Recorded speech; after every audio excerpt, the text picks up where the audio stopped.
website right now and download my free course on alternate picking mastery.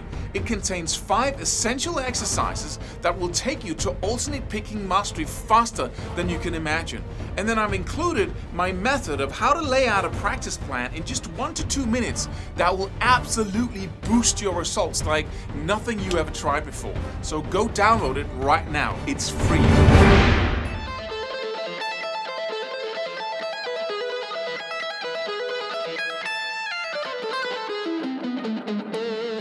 Sequencing triad arpeggios, that is simple chords that have only the root, the third, and the fifth in them, it has always been kind of a challenge to us on the guitar. It's no problem on the piano because the notes are only so far apart, and it's pretty, it's a pretty simple task to sequence a triad arpeggio on a piano. But on the guitar, it can be a challenge.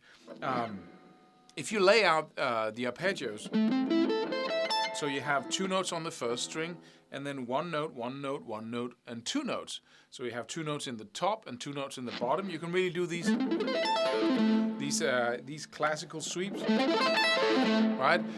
And it works really well for that dramatic. But if you want to sequence them and play like that, it becomes a task that is almost impossible to do with any proficiency, or at least to do fast. Paul Gilbert came up with a string skipping idea where you have 2 notes on the top string, then skipping the B string, then 2 notes on the G string, and then 1 note on the D string.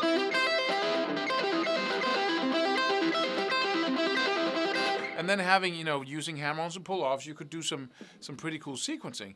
But it's still, it didn't allow me to, because if you take that concept all the way and you start playing the different positions, like say, if you have 1 arpeggio there and you start, you get some pretty challenging shapes. If you try to play it in different positions. And I always wanted the full freedom. Like, if you do that, then can you do it all over the neck? Or if I can do this here, then what do I do if I'm, playing on top of a different chord? I want to have everything be system so I can use it in any context. Don't know why it is that way. I've just been driven towards that. So I looked into arpeggios and say, okay, what can we do? Is this possible even? And it is. If you take the arpeggios, and I should say here that you should go to guitarmastery.net and download the charts that comes with this lesson. You can also watch the lesson, stream it, or download it on that website. You simply go to sign up, and then just download or stream the free program here. There are other lessons in this program. Because what I'm going to show you now will be relatively close up here, but you can follow. It's a pretty HD video, I hope.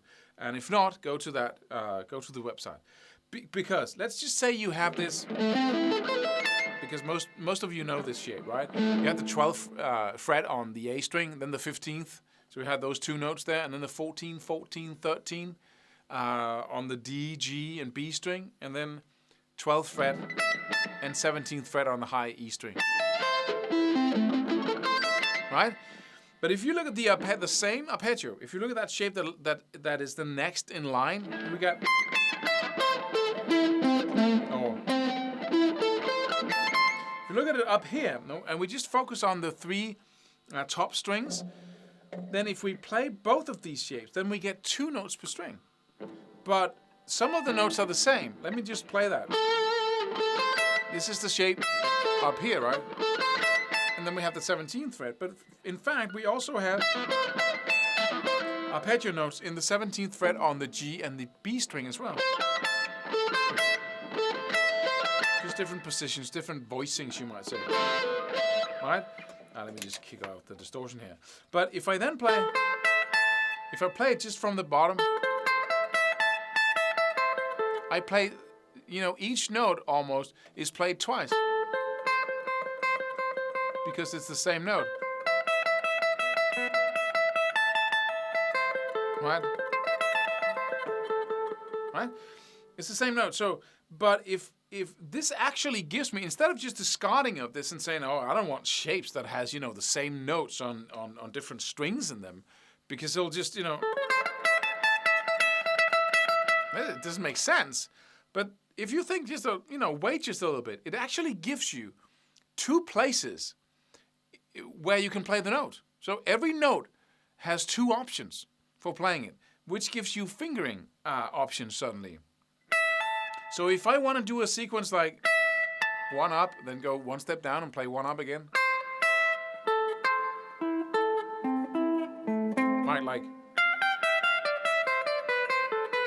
same sequence.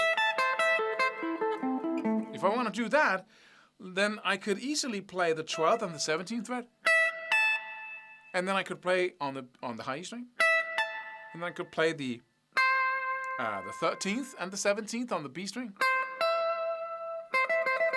Right? And then I could play the 14th and the 17th on the G string. It's a much simpler, and it's a system.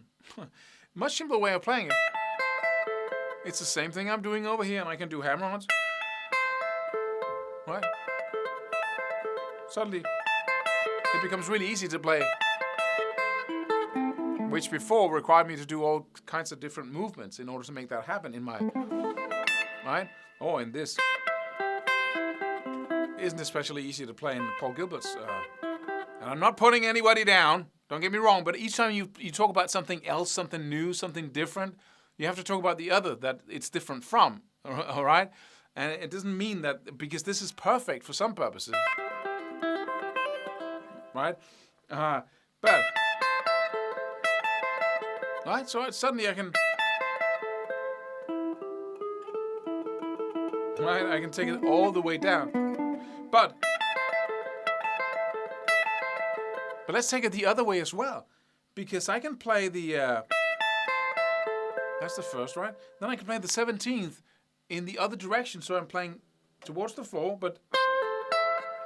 and I'm pulling off instead, so I'm playing 17, 14 on the G string, then 17, 13 on the B string, and then 17 and 12. So I go, and I'm not playing each note twice, I'm just going,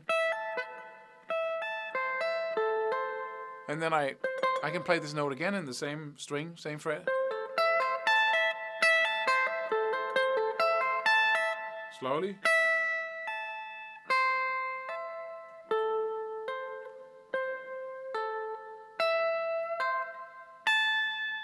Go down over the taps. Suddenly I get this. Right?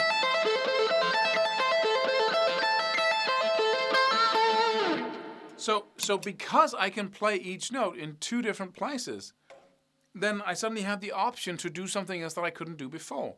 I have a program that's called Scotoma that only focuses on this this concept here, and it will give you a ton of different sequences that you can play in throughout these triad arpeggios, and it will put you in a category that's just, if you take neoclassical metal right now and you really dive into that Scotoma program and make it yours and make it your thing to become good at that, you'll be able to do something that, very few people in the world can do, if any, because the concept is so fresh that, and if you really dig into it all the way, you'll see that you can create all kinds of really cool arpeggio pieces, cool elements of a solo using that. And it sounds almost like it's not a guitar playing it, because we're not used to hearing that from a guitar because of its limitations.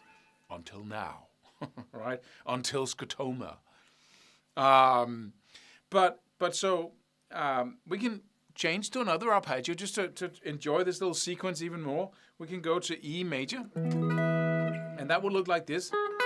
12th fret on the high E string and the B string, and then the 13th fret on the G string, and then up here you have that D major shape. Up here, so you have the 16th high E string, 17th B string, and 16th G string. So, and if you go, sorry, take some time to get used to it, because one thing is stretching, and I hate that word, because if you're playing above the 12th fret, it's really not stretching. Hold your hand to me like this. Give me your hand, right? Hold it out like that. and then hold it in a comfortable position where your fingers are apart. Try doing that right now.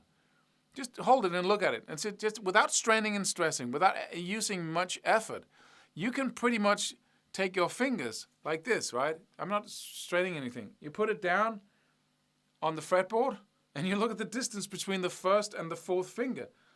I reached for the 19th fret.